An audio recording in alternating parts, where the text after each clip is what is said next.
FM. Radio has never been better. What is up? Hey guys, This is the movie show. on your favorite ORSPS. I'm Sash. My name's Ryan, And we are back on our Guy Ritchie marathon. and we were all wondering, Like, what?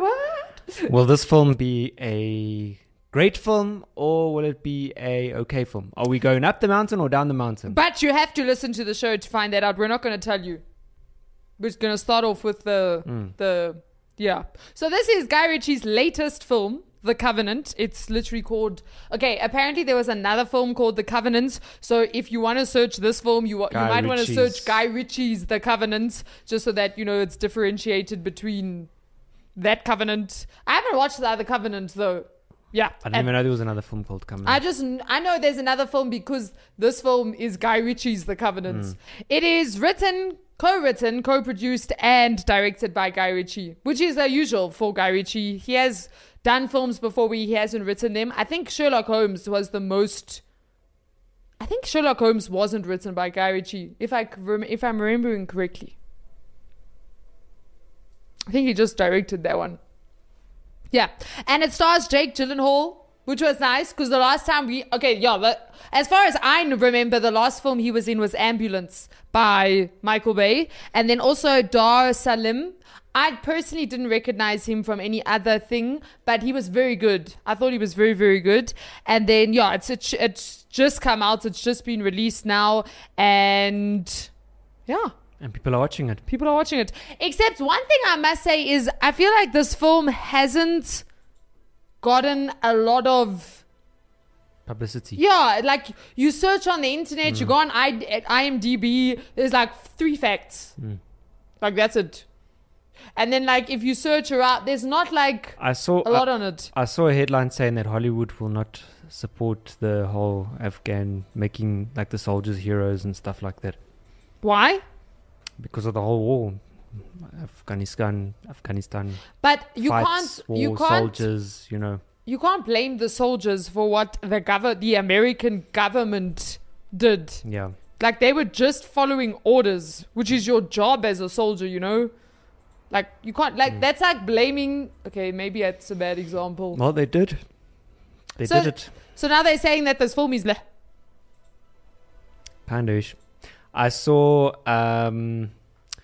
what is his name? Morgan Pierce.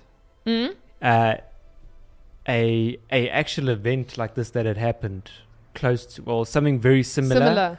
Where and they referenced this movie, or this movie had like a really thing in it. Yeah, I came across. I didn't have time to watch the full interview, but basically the guy was saying that the Americans, the American government need to do what they promised and get the people who fought the fight, bring them home, and I know. So what this film support. If you look at this film, what it's actually about, it's actually a very simple story, which we've realized that's Guy Ritchie's kind of thing. He'll take a very simple story and then stylize it.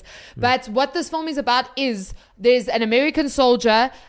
He should die because he gets captured by the Taliban. So he should die. But then because of an Afghanistan interpreter who the American army hired. Technically, he didn't get captured.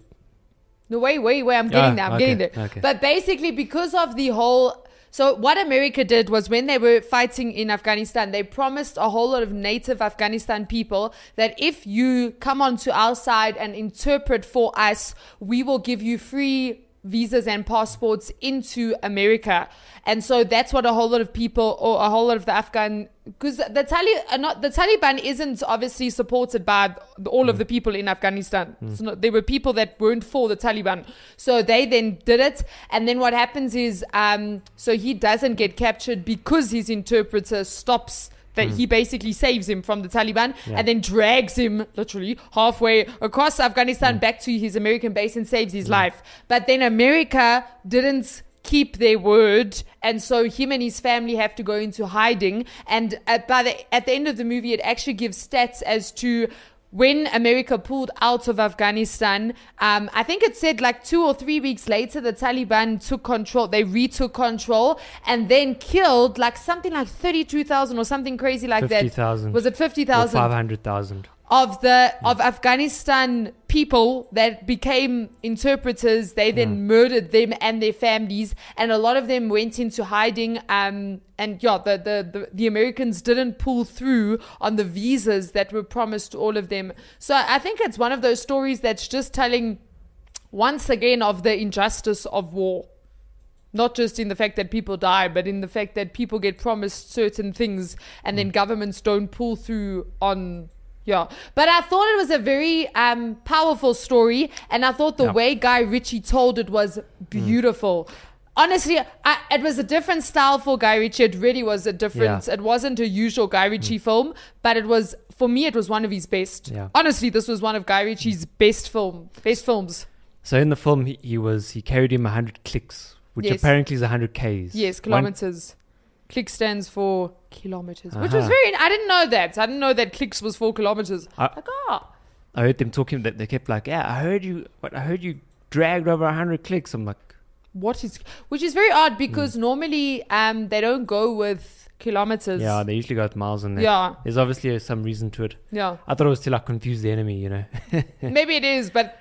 They don't really, I don't know. Because we use kilometers. We don't use miles. I still thought to myself, I'm like, you can confuse the enemy by saying on any random day, if that distance is miles or kilometers, like I believe that in the army, left and right are swapped around. So even if they radio over, if you say go left, it means go right. Yeah, but the problem is if everyone knows that, what's the point? You know? I think it can be quite random or something. So each army decides for themselves type of thing. Maybe, yeah. The acting also was very good in the film. I thought the acting... I'll be honest. I wanted to watch The Covenant, but the night that I sat down to watch it, I was watching it obviously because we decided we were going to do a review on it, and I wasn't in the mood for an army movie. Because you know how army films have a certain... there should be a genre, like war film. Like literally there should be a whole genre for war films. And I wasn't in the mood for a war film, but because we were doing it for the movie show, I was like, you're watching it. And I finished it that night. Is it? Like and I watched a review of a guy, he was saying that the beginning is like it's the beginning of a movie, there's nothing special about this beginning, but then in fact Guy Ritchie has had better beginning sequences than this film. So for example, Operation Fortune, which is the previous film that he brought out this year, started way better than this one did, but then that one started well and then just went very quickly downhill, whereas this one, the start wasn't overly magnificent, but the more you got into the film, the better it got. The film just got... that's what I found. The film got better and better and better and better and better. And by the end of it, you were just like, that was a good movie. That was a good movie. That was my personal experience with the film. I don't know, Ryan, if you disagree. Yeah. Well, I watched it in 2 nights. So I stopped when... I think... about an hour in, so that was roughly about where he was going up that last uphill, and then I was like, okay, good place. He got up the hill. Yeah, stop. No, before that he was starting to be fair. I'm like, okay, good time to stop. So I thought that the rest of the film was going to be about, at the end of the film, they finally get to the base, extracted. Yeah, I get what you're saying. That's what I thought. I'm like, okay, still another hour, which means still another long battle. Wow, So you thought they were still going to go on for a whole hour. And then, And then I'm not going to spoil it. Go watch it. You'll see it's... But it was great. It was good. It was very good. Yeah. And what's interesting is I was watching interviews with Jake Gyllenhaal, and the actor that played Ahmed his name is Dar Salim.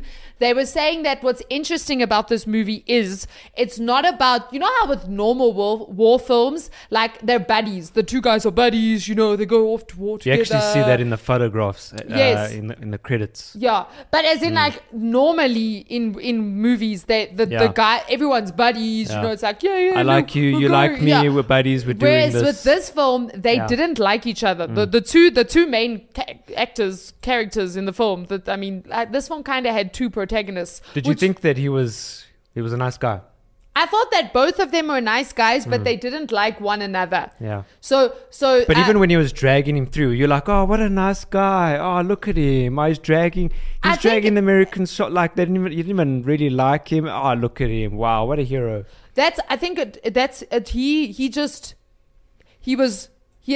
He had pledged his allegiance to the American army, and he was fighting for something that he believed in because he didn't believe in the Taliban, and so he was willing to do what he needed to do to.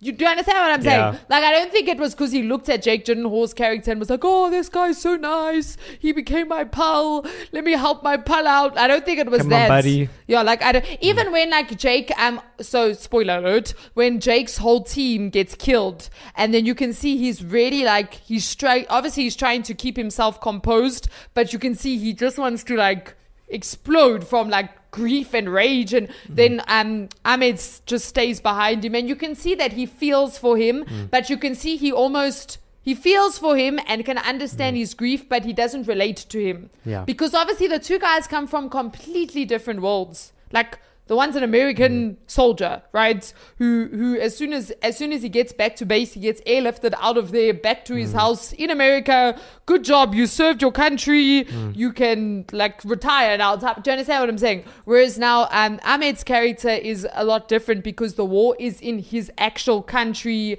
He's going almost against his own people in interpreting for the American army. Now he has to go undercover. His life is at risk. Do you understand? Like, it's two completely different characters. However, I think the name of the movie was so good in that it was The Covenant, showing that these two had, like, a bond, and it wasn't how they felt or if they liked each other. It was, I'm going to save. And even when Jake now has to go back, it's not, he doesn't even want to go back, which comes across. He feels like he needs to help him, but he doesn't want to, but he does it out of, he saved my life.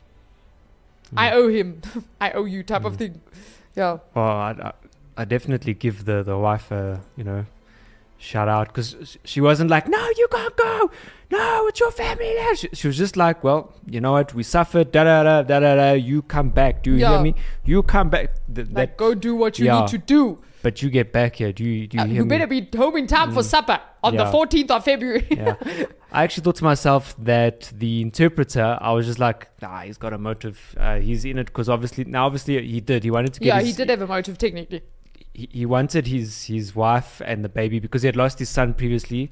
And so this time he's like, no, he really wants to get out. But the fact that, when they went and extracted them, and it wasn't like, now obviously you don't see this in the film, but you kind of put one and one together. The fact that he didn't like jump up and be like, no, I want my visa. I want my visa. Get me out. Nothing, because they say he went straight into hiding. And you think that he's like, obviously he is under immense pressure and stuff. But I sort of pictured that he was like the way they spoke about him being in a hole somewhere.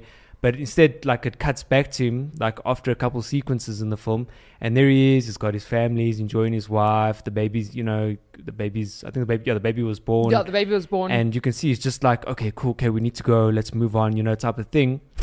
And then even when the soldier, like, arrived there, and it wasn't like, hey, buddy, where you been? They just, like, sat there like... Yeah. Nice. No, he said there's a lot of dogs in this area, which was a line that he'd said previously in the beginning of the film, which I thought that was clever, that tie-up. So obviously the guy then looks at him like, nice clothes. Why are you here? Yeah. Nice clothes. Oh, nice. I don't know, something else. And then they just sort of just like quietly and then they... But that's what I'm saying. Like, it was never thank you so much, I love you type of... It was... Are you here? We're getting out of here? Yeah. It was just like, we need to go.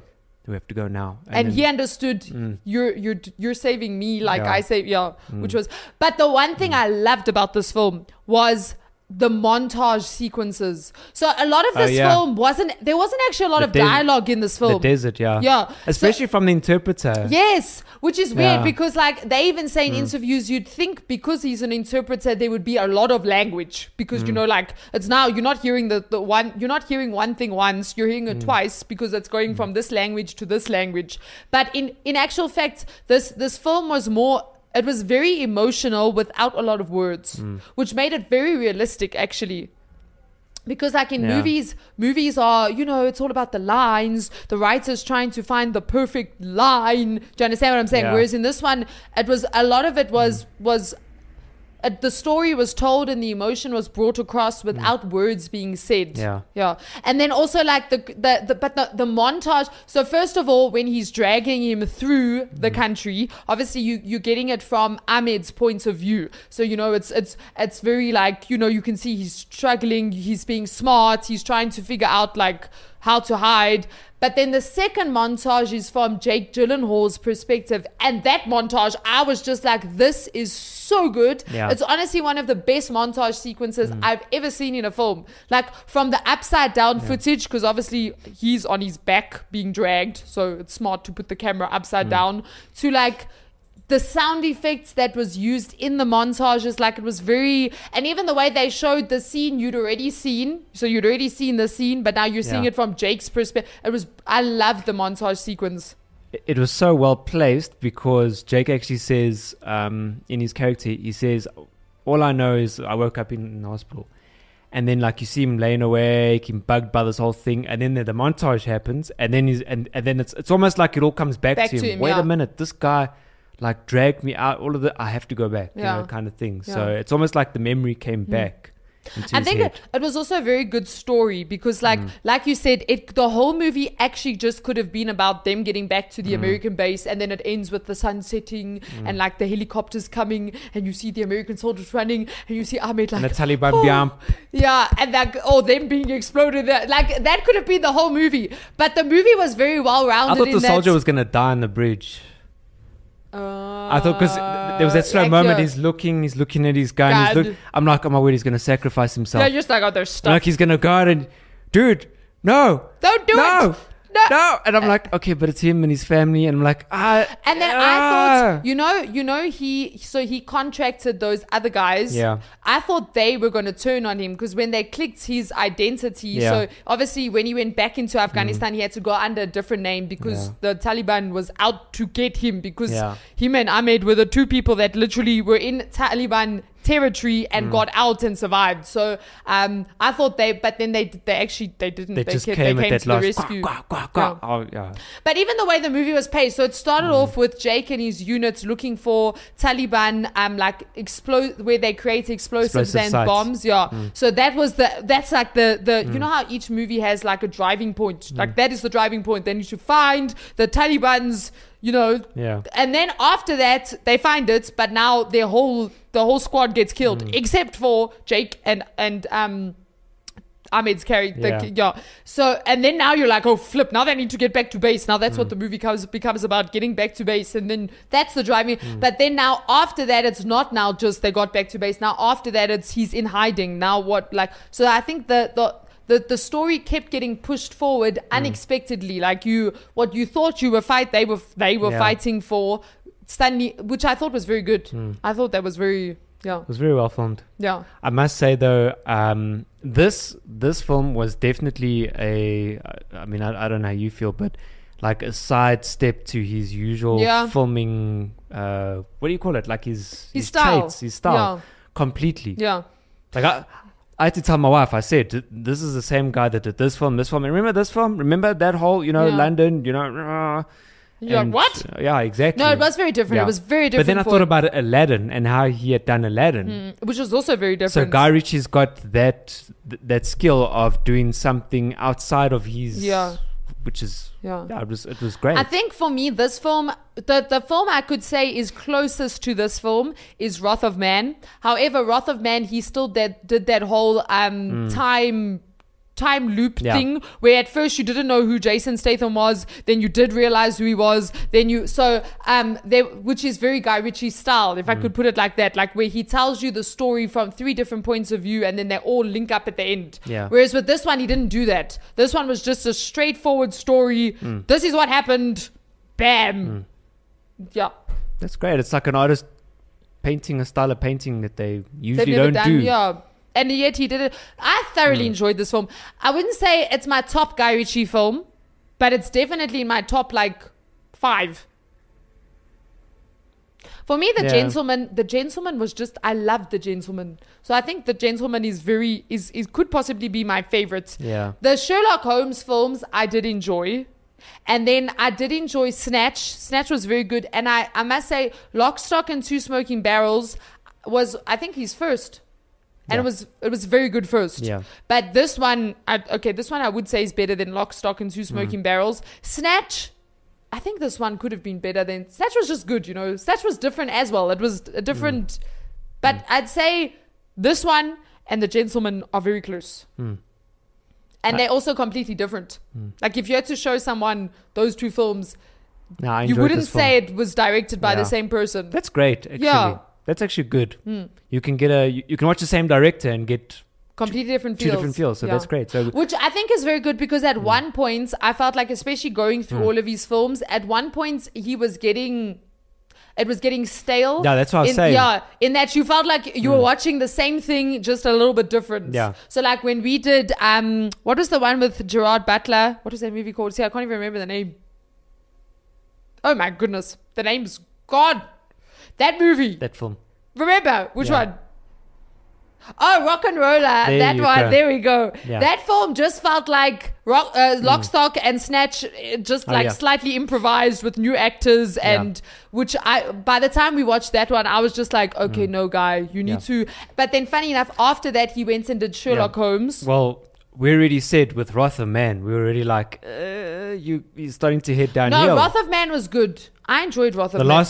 Operation Fortune was... Operation Fortune. Yeah. That's the film I'm talking about. But then again, with Operation Fortune, I felt like he was trying to do what he did with The Gentleman. That's right. So I feel like Guy Ritchie mustn't redo films. Like he must always like go in a completely different direction. Which is what he He's did. good at that, yeah. So, Guy Ritchie, us at the movie show, we want to say, smart move. Smart move with The Covenant. Good move. And this film's definitely better than Operation Fortune. And it's not just us saying it. I watched that movie review that I watched. He also said he's brought out 2 films this year, and this one was way better than the previous. Yeah. So that was great. Which is also good, because like it's better bring out your lesser film first and then bring out your better film, so people remember you for your better film. And I don't think any of his films had a true life story behind it, did it? This is the first time like it gets to the end and there's more meaning to it. Like the whole like, no, you know, when the Americans pulled out, the interpreters were left, you know, and all of that. You sit and then you see the photographs, like real really photographs cool, of how the American soldiers and the interpreters, and you can see they were buddies in the photos. Yeah, you could see. So you sit there and the movie like almost like breaks like the screen dimension. Yeah. And you're just like, wow, really? Oh, man. Oh, damn. I think it was actually, because if you look, I'm also checking, but if you look, Sherlock Holmes was based on a book, which isn't the same. Yeah. Aladdin is it's a remake of a child's. Definitely not true story. So it's not, The Gentleman wasn't based on a true life. Although that stuff probably happens. It's very realistic. And Snatch and Lock, Stock, very realistic. Definitely realistic. But I don't think it was based on a true life story. There's no story around it that's like... no. And you don't get to the end of the film and be like, oh, wow, that was so impactful. It was moving. That's, I think, what you're saying. And Wrath of Man was just a revenge film. That was Wrath of Man. So, Sashi, between the two, who's the hero? This is the thing. I don't think it was about being a hero. No, I think it was about the covenant, which is... I love and then at the end of the film, he still brings up the definition, which was brilliant. It was like the perfect... You see? Yeah, no. That's it. The movie's over and it's like, wow. Yeah, and you're reading the dictionary basically and you're like... You just... She's so deep. Exactly. So, in other words, what this film was... And this makes it sound so, like, sad and small, but I'm not... But what this film was, it was defining the word covenant. Like, honestly, that's what I got. By the end of the film, I understood the word covenant so much better just because of this movie. Like, it added depth. And a covenant is a very... It's a very strong thing. Like, we take the word covenant very lightly. Yeah. Like, covenant is... A covenant is a covenant, man. Bond. Like, it doesn't matter what happens. It doesn't matter if you're gonna die. The last thing I have to say is I love that shot. So when Jake gets captured by the Taliban, they I don't know how they even did it, but it was brilliant. They hit him on the head, and then everything slows down, and the camera stays on his face. But then a few seconds later, blood drips down. Not drips, it literally streams down. So it looks like his head has been penetrated, and now he's like. But I don't know how they did that, but that was brilliant. Yeah, it was good. That was good special effects. I know, and I think it was the same interview that you were watching. The one actor, the guy who played his like fellow soldier friend, said that they were amazed at Guy Ritchie's attention to detail. Yes. Like I saw in the one filming scene how they even like thrown in sand there. Like they're in the desert, and just to get that sand, you know, just to give you that feel of the sand in the desert and how dry and all of that sort of stuff. Yeah. But something else that Guy Ritchie said in his interview was the whole mutual respect. Even if you're not a good person or you're not friendly, there was a mutual, because that's what it was. The interpreter,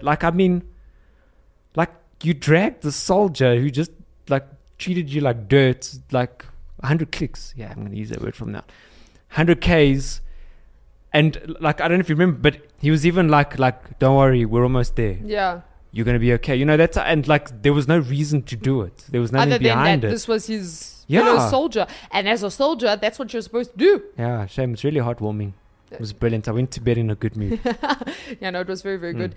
But one thing I must say about this film, talking about the attention to detail, is Guy Ritchie's very detailed. You can see that in his color, the color palette he chooses, the music that he chooses. Like, he is a very detailed man. But with this, especially the montages, I felt like if Peter McKinnon is a YouTuber. If you don't know him, he's a Canadian YouTuber, very, very good. He's brilliant at doing B-roll sequences. Wow, if you don't know him. And I feel like if he ever made a film, it would be something like this film, like with the montages and this, especially like the sound effects. Like, you know how there's those like you can, like if he makes a cup of coffee, he'll like the grains of coffee, putting the spoon down. Yeah, putting the spoon down. You can hear the weight of the spoon. You can hear the spoon. Like, I felt like that was the montage. Like, normally montages they can have sound effects, but they don't normally. Like, think about montage. It's normally music, and then the montage goes. And a beat. And a beat or something. On the the shot changes are the most important thing. Whereas with him, the sound effect, it was very, I thought that montage was brilliant. I loved that montage. I think I had a good choice of lens as well, because I remember that seeing it from Jake's, what was the soldier's name? I will tell you now. But that guy, John, seeing it from his point of view, it had this very like distorted, which was smart, because like this guy's been hit cool. over the head, shot, losing blood, he was out. Dragged, not eating. Yeah, you could feel it. Yeah. Very good. It was very, very good. I thoroughly enjoyed this film. It was a very good film. I'll definitely watch this again. Yeah, it was, and it's definitely. And it's been a while since I've said that. Yeah. This film I'll watch again. And this is definitely at the top of Guy Ritchie's. Yeah. It's not. It's this one. Yeah. We're lifting it to the top of the list. Yeah, bumping it up. So something just lost its place because the Covenant took over. Aladdin. Yeah. If you haven't watched this film, go watch it. I know that there's not much buzz about it, but it really is good. It's really, really good. Yeah. So go check it out. But this has been the movie show on your favorite ORSPS. Until next week. Cheers.